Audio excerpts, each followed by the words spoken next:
Planter dans les espaces verts du centre-ville de Saint-Loubès des arbres fruitiers, des légumes, une idée toute récente, à peine 1 an et demi.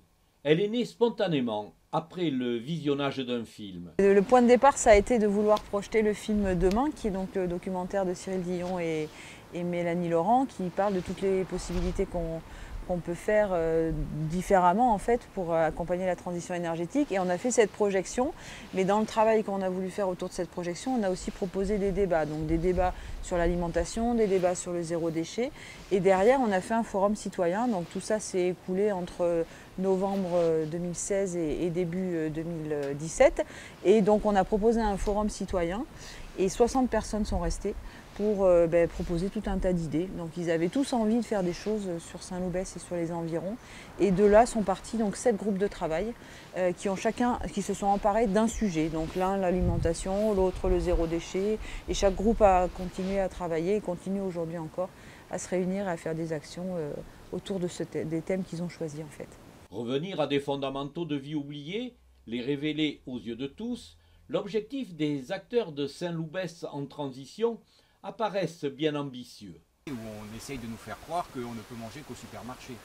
Mais en réalité, l'homme depuis toujours, il a planté, il a cultivé. Donc on reprend simplement nos racines et qui remontent à pas très très longtemps. Ça remonte à, pour moi c'est ma grand-mère qui était une paysanne.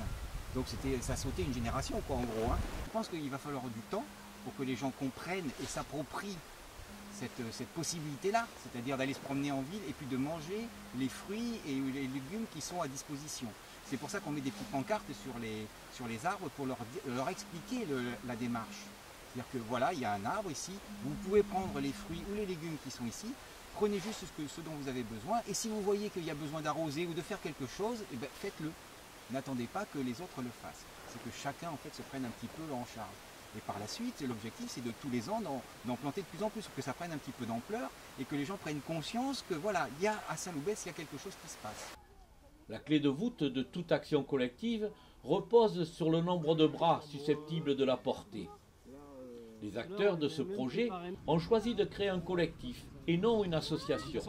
Ils s'appuient ainsi sur l'ensemble de leur environnement. Alors, ces arbres ont été achetés par une autre association de Saint-Loubès qui s'appelle Saint-Loubès sans frontières.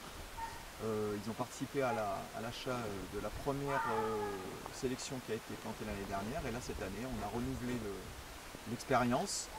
Et donc nous comme on n'est pas encore tout à fait en association, on n'a pas de fonds à notre disposition, donc on est obligé un petit peu de solliciter des aides extérieures et cette association est venue au bon moment pour nous aider à monter ce projet.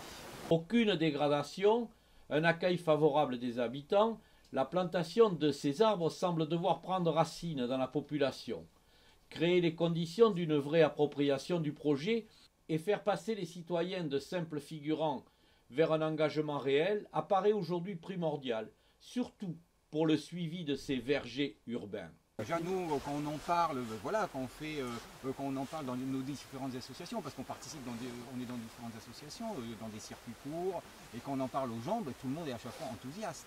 Donc quelque part, voilà, il y a des choses qui se passent. Et puis déjà, ça fait plus d'1 an que les arbres fruitiers sont plantés. Il y a déjà eu des fruits qui ont poussé et qui ont été récoltés. Alors là, on n'est pas là tous les jours à surveiller qui va ramasser les fruits, mais ça se fait. Il y a un respect quand même aussi de ces plantations. C'était pas une crainte Ah bah si, c'est une crainte. Alors c'est souvent la crainte d'ailleurs des gens à qui on en parle autour de nous. Ils disent, oui, mais si vous mettez des choses, on va vous les voler. Bah, jusqu'à présent, il n'y a pas vraiment eu de vol, quoi. Donc non, je trouve que c'est plutôt bien parce que c'est notre deuxième campagne. Je vois que les arbres sont toujours là. La plus grosse crainte, c'est effectivement l'été, quand il fait très chaud, comme l'été dernier, où là, si on n'arrose pas, l'arbre meurt, quoi. C'est plus cette crainte-là qu'on a pour le moment. Pierre et Kevin ont stoppé devant ces petits panneaux sur lesquels ils découvrent des inscriptions inattendues. Leurs commentaires édifiants confortent les membres de Saint-Loubès en transition dans leur action. L'aventure fait naître de beaux bourgeons. Et déjà ça prouve qu'on peut faire quelque chose, qu'il y a quelque chose de fait pour les gens qui ne peuvent pas se permettre d'acheter de la nourriture comme ils voudraient, quoi. Déjà c'est d'autres possibilités qui s'ouvrent à nous. C'est bien, c'est bien. C'est un très bon projet qui je pense, peut emmener à surtout des contacts humains en fait, qui manquent beaucoup, des gens qui puissent, qui viennent et qui sont là, ils entretiennent ensemble, ils font les choses ensemble quoi. Et après oui, ça peut servir aussi pour manger. Après, je suis pas sûr que la quantité elle soit trop, voilà, c'est surtout pour, je pense que c'est surtout pour le contact, moi, pour le contact entre nous quand on va entretenir les plantes ou quoi. La réussite de ce projet repose sur la capacité des citoyens à retrouver le chemin du collectif et de la terre. Une étape semble bien avoir été franchie. C'est certain que la nouvelle génération est encore plus consciente des risques et des impacts de tout ce qu'on fait sur l'environnement. Et ils sont certainement ceux qui vont aussi générer des déclics dans le futur. Nous, on voit plutôt des personnes plus adultes dans nos groupes, mais effectivement, si on pouvait avoir des jeunes comme ces deux-là qui viennent biner un peu nos jardinières ou nous aider dans nos actions, ce serait super. Donc ça fait partie des choses qu'il faut qu'on développe.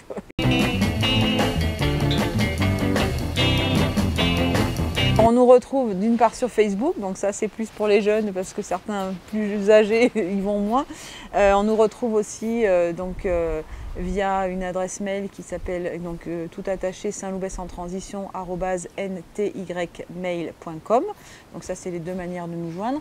Et tous les 2 mois on a notre plénière, donc la prochaine étant le 18 janvier à 19h30 à la salle du centre de loisirs à Saint-Loubès. Donc juste derrière les pompiers, tout le monde est bienvenu. Et en général ça se termine de manière festive avec une auberge espagnole.